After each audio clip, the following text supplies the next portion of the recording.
At nagbabalik po ang Good Morning Kapatid. Ginunita po natin ang ating National Allergy Day kahapon. Isang paalala na hindi dapat minamaliit ang mga kondisyong may kaugnayan sa allergies. Ngayong umaga po alamin natin kung ano ba ang sanhi nito at paano ito maiiwasan. Kasama syempre ang ating paboritong resident morning doctor na si Dr. Richard. Good morning, Doc! Good morning, Mommy Morning. Dames! Happy Wednesday and good morning din po mga kapatid! Ang allergies ay maaaring makaapekto sa araw-araw na gawain at sa ilang kaso, maaaring maging banta sa buhay. Kaya naman para ipaliwanag ang kondisyong ito, makakasama natin ngayong umaga ang adult allergologist at pediatrician na si Dr. Pia De Buqueyap. Good morning, Doc Pia. Good morning, Dr. Dr. Pia. Yes, good morning. Thank you for Mommy waking up so early. Ah. Napaka-importante ng usapin ngayon. This is about allergies and yesterday nga was the celebration of Yes. National Allergies Yes, Day. National Allergy Okay, Day. first and foremost, anong ginawa natin yesterday na to commemorate that day? Okay. Actually, we had a nationwide celebration last July 6, no? Okay. We celebrated it with our allergy club, and then we had activities, and then lectures, of course. Mga lay forum lectures tungkol sa mga sakit about allergies. That's amazing. Doc, Yes, let's at start. konting-konti Oo. lang sila sa Pilipinas, Mommy Dames. Oo, Trivia ilan lang kayo? yan. 100. More or less 160. Di ba? Napakakunti. Mga ganun po. At syempre, Mommy Dims, relate tayo ngayon sa topic natin. Kasi, at syempre, yung mga kapatid din natin, may allergies ka, di ba, Mommy Dims? Super. Alam na alam ko kapag yung sofa hindi pa namin napalaban. Kasi bahing na ako ng bahing. Oo. Alam ko, pag merong dust, doon yung allergy ko. Yes. Bukod sa mga may utang sa akin. May allergy din ako Mahirap sa yan. Ay, hindi pala nagagamot yun. Oh, sorry. Doon Ayan. tayo sa totoong Yung allergies. totoong naman. allergy. Kaya naman, Mommy Dims, para lang din sa ating mga kapatid, Doc, ano nga ba talaga ang allergy at bakit ito nangyayari sa isang Okay. tao? First of all, Mami Dims and Doc Richard, thank you sa invitation para ma-aware natin ang ating public tungkol sa allergies, no, in general, tsaka yung mga allergic diseases.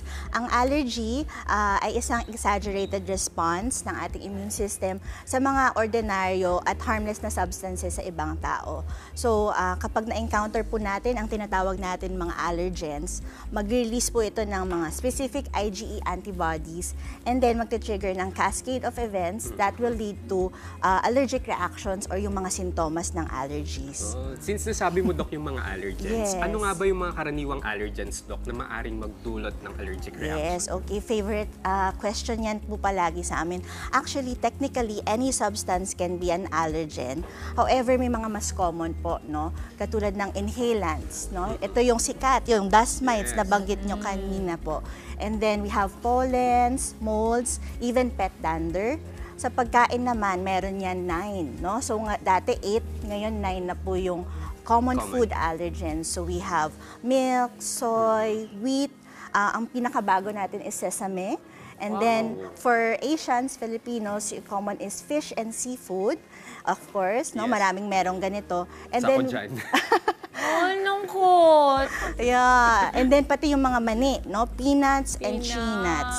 So yun, pati yung mga insect stings, no? Kapag nakagat po tayo or parang nag-sting po, bubuyog, and then pati langgam, ibang insects, we can trigger an allergic reaction, and lalo na sa mga gamot. So yung mga gamot, yan, ingat-ingat po tayo sa mga gamot So, ibig din. sabihin, kaya pala pag minsan, di ba, meron kang operation, Doc, parang Yes. nagsiskin Skin test test. muna Yes. to check kung meron bang ibibigay sa yung gamot ang may allergic reaction. Yes, usually that's done po sa mga antibiotics. Ayun, Yes. okay. Doc, ito, paano natin malalaman daw na kung ano ang sintomas na nararanasan natin ay allergy at hindi simpleng ubo, Yes. sipon, o rashes? Kasi medyo Okay. pareho siya ng Yes, diba? opo. Manifestation. Yes, yung mga symptoms, no, parang runny nose, very timely kasi po tag-ulan na ngayon. No? So, yung symptoms, kadalasan, ang makakatulong dyan is 2 things, no? Just remember kung ano yung mga associated na symptoms at saka kung gaano katagal siya naglalast or yung duration. So, malalaman po natin na it's more of allergies kapag humigit sa 2 linggo. No? More than 2 weeks or even more hanggang exposed po kayo doon sa allergens. But if it's yung simple colds or flu, 1 to 2 weeks tapos na po yung sintomas. And then, sa mga may colds or flu, syempre yung iba may sinat, nilalagnat, sumasakit yung katawan, and then masakit din po yung mga ulo, at saka yung iba nagsusuka pa.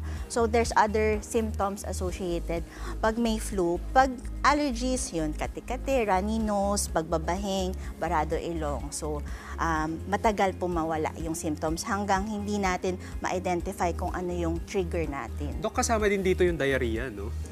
Yung diarrhea, sometimes yan po yung nagpe-present pag severe po yung allergic reactions, no? Kasi involve yung other organ systems po natin. So, yun din mga pwedeng i-watch out for in terms of allergies. Pero eto naman, Dok, may mga allergy ba na pwedeng makuha habang kapag tumatanda yung isang tao? Halimbawa, wala pa siya nung kabataan niya, tapos Alright. na-develop lang niya nung medyo Yes. nagkakaedad. Parang late onset Yes. ang tawag nila, Yes, tama we ba? can also call it adult onset, no? In reality, in studies, no, maybe around a rough estimate, 1 in 4 adults, after po ng age na 18 years old, pag na-adult na sila, they can develop new food allergies to food na dati naman nilang nakakain. So it's really possible. Of course, marami tayong environmental changes, and then new exposure, pati po sa hormonal changes pag nagbubuntis, no? You can have or develop allergies sa mga things that hindi naman ikaw nagre-react before. Ito, Doc, ito na yung pinaka-importanting tanong na Okay. I'm sure inaabangan ng ating mga kapatid ngayon. What is the very first one? Na first few steps na dapat alam natin, Yes. kahit may allergy tayo or wala, para at least anywhere tayo, nasa loob man tayo ng bus, jeep, van, or nasa tahanan tayo, around kids, around Okay. adults.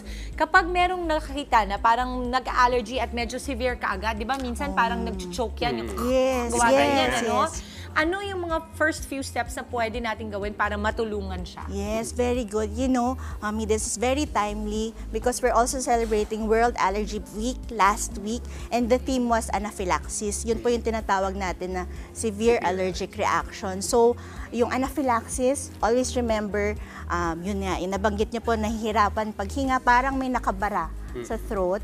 And then, of course, yung iba, bumabagsak yung BP, hypotension, and then, nahihirapan huminga, parang hinihika, no?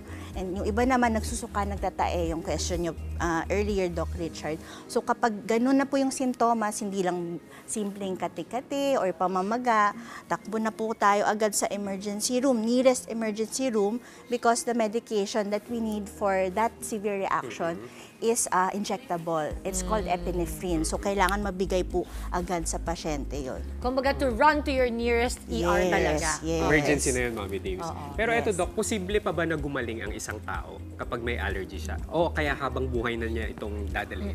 Okay, unfortunately, there's no current cure for allergies, no? Ang keyword natin po, Doc Richard, is control, no? We have to control our allergies by taking, of course, yung mga anti-allergy medications, and of course, we have to identify our triggers, no?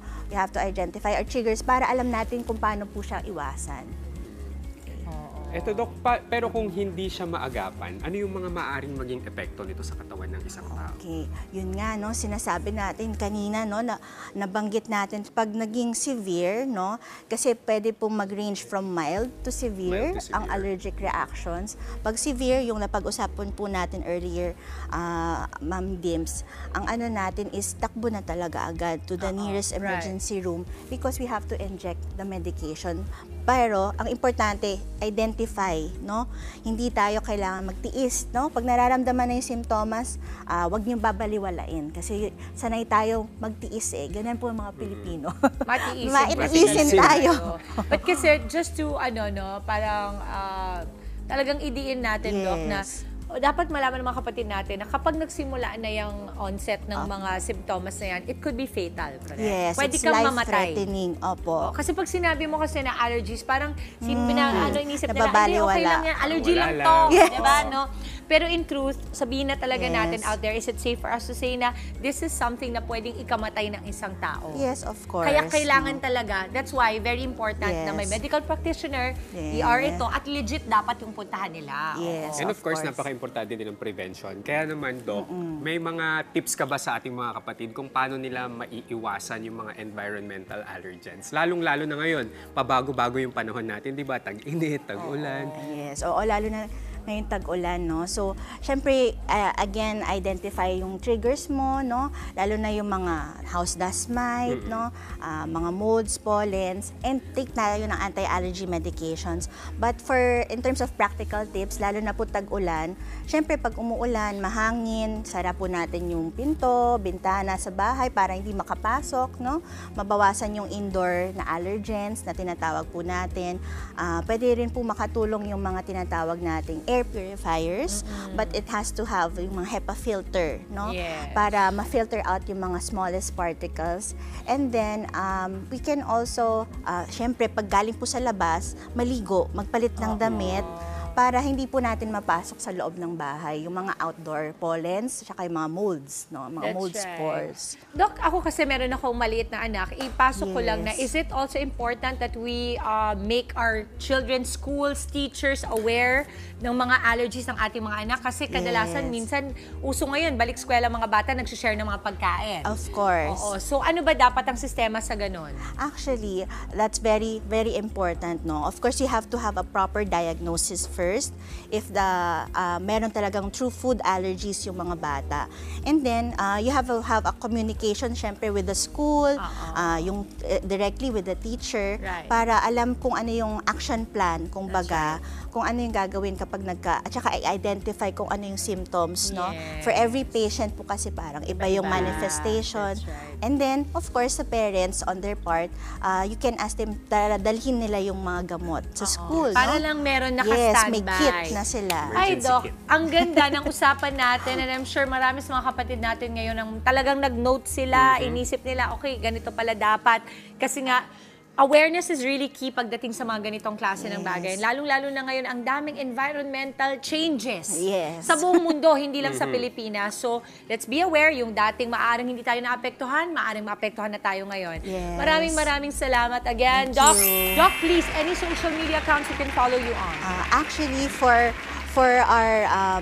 our social media page, no? Doc, dito tayo. Okay.